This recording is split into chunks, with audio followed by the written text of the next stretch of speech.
Welcome to your week 12 in geometry. So we are working in week 12 this week, and we are officially in the first week of November.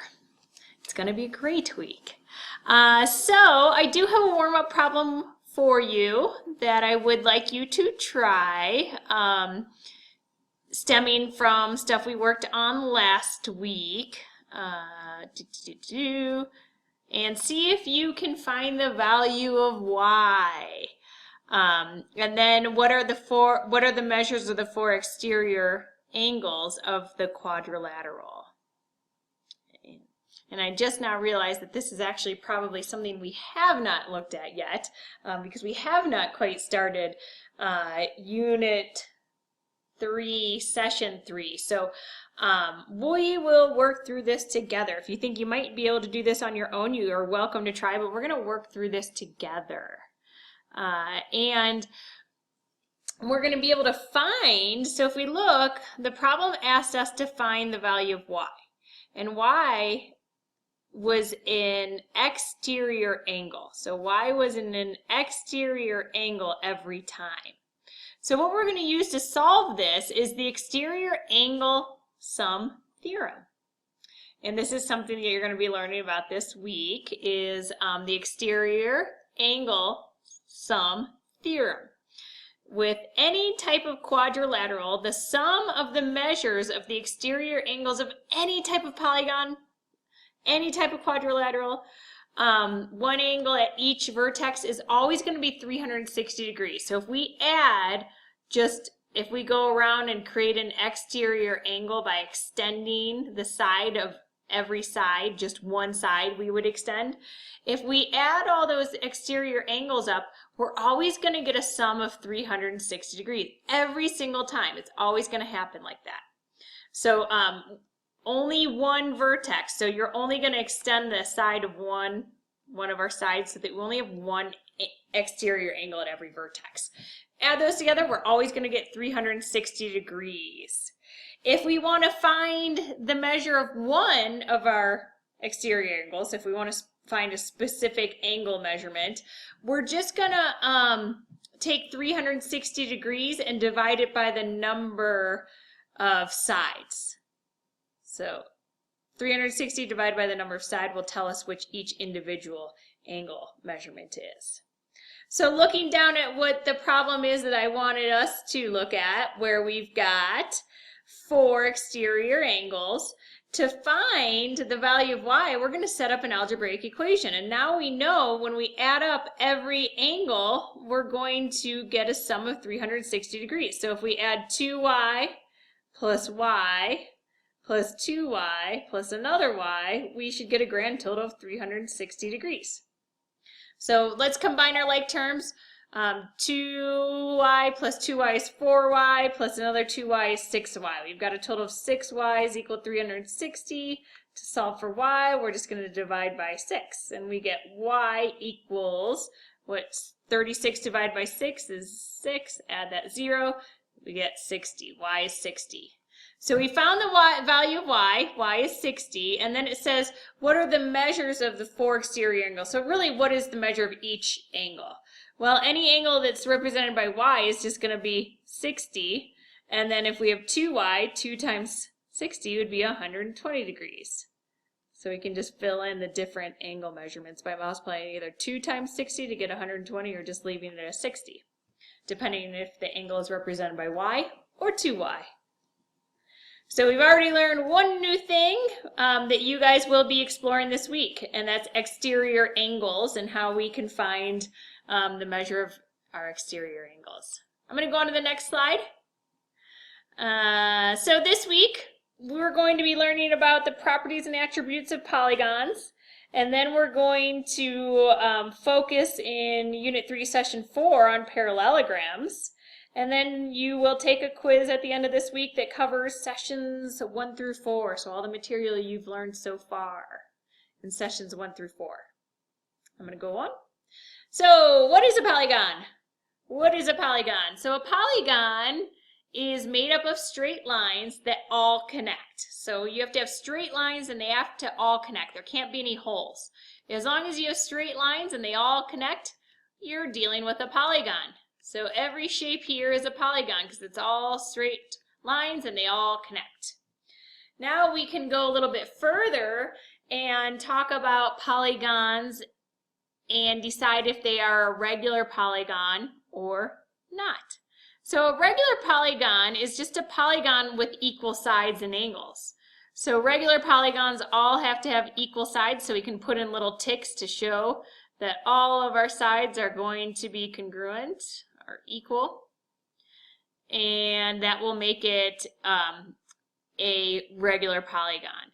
So here, over on the other side, we've got some irregular polygons because they do not have all sides that are equal. These sides are longer than these sides, so it would make it an irregular polygon. Let's look at these two shapes down here. I wish I could pull those in the middle.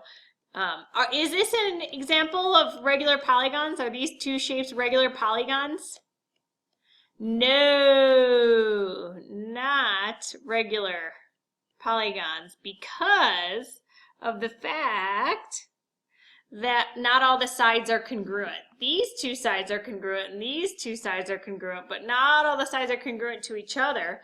Therefore, these are not regular polygons. Not regular polygons. Okay.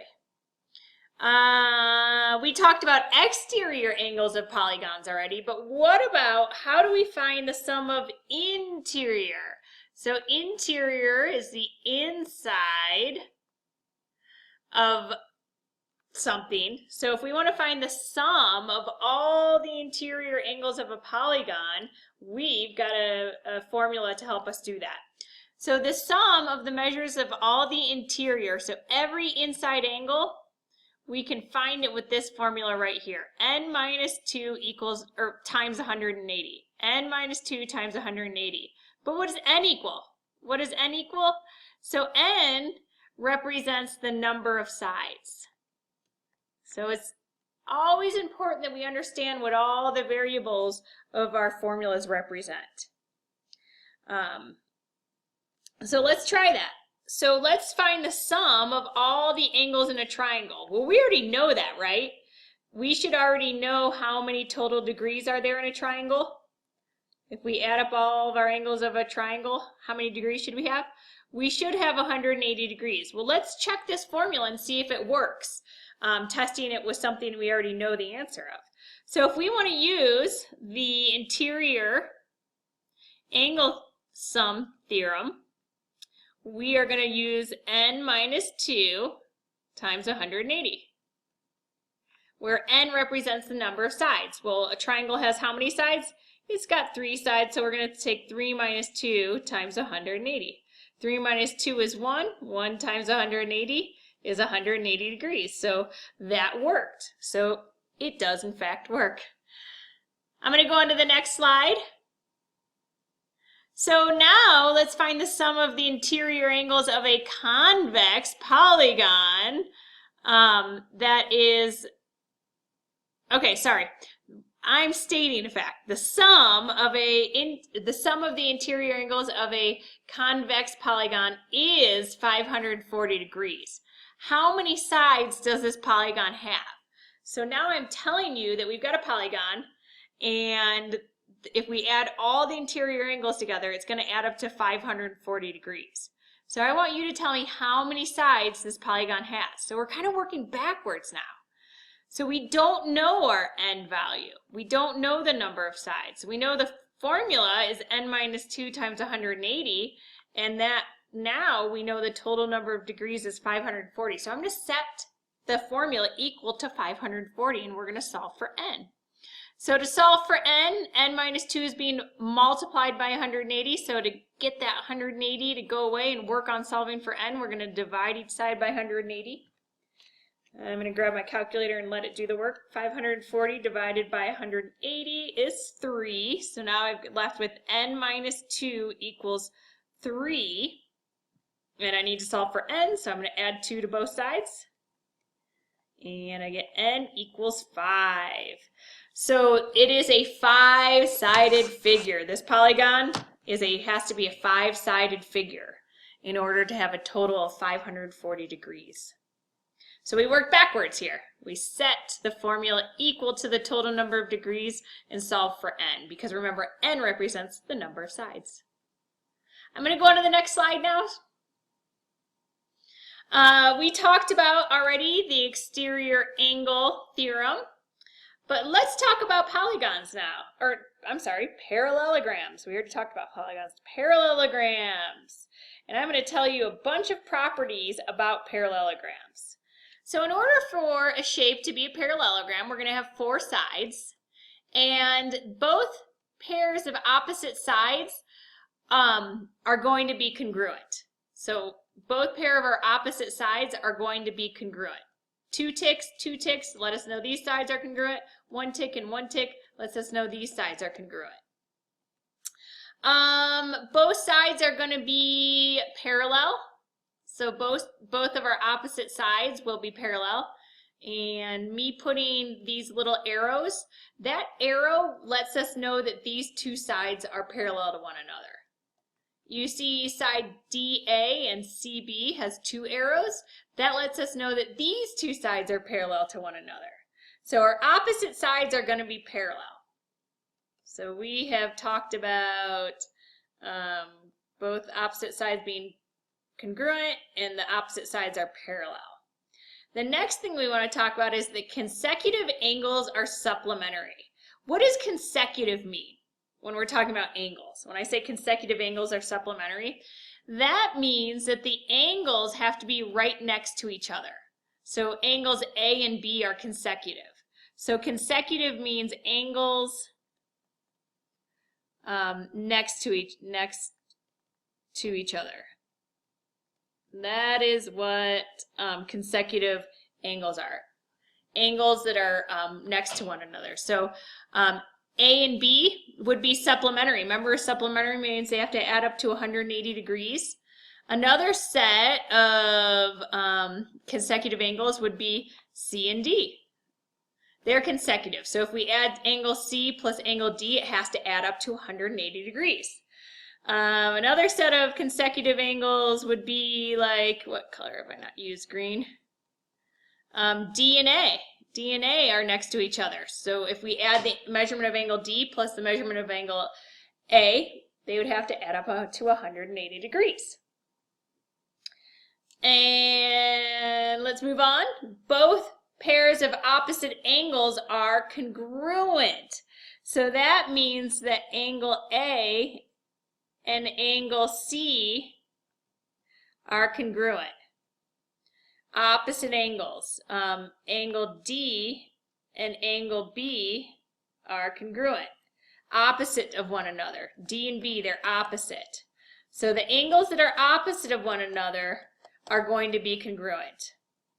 And then last but not least, the diagonals bisect one another. So if we draw in our diagonals, if we go from one vertex to another and one vertex to another, those are the diagonals, and they bisect each other. So meaning that from here to here, and then these 2 would have to be congruent. They bisect. They divide them into 2 equal parts. So lots of attributes and properties I just taught you about parallelograms. And knowing all this information is going to help us when we need to solve problems about parallelograms. We've got all this information that's going to help us now. I'm going to go on to the next slide and we're going to try solving a problem. We already talked about all those properties. Here we go. In the parallelogram below, what is the value of x? So we need to find that value right there. We need to find the value of x. And I'm actually going to change that. That question should read, what is the value of z? We actually want to find the value of z. That should say z. What is the value of z? We're going to find the angle with the value of z. So the only 2 angles that have a z within it are angles C and D. So what do we call angles C and D? We call those consecutive angles. And what do we know about the consecutive angles in parallelograms? They're supplementary. So we know that the measurement of angle D plus the measurement of angle C has to add up to 100. So now let's plug in the information that we were given. Angle D is represented by Z minus 15 plus the measurement of angle C is represented by 2Z. We add those up and they should equal 180.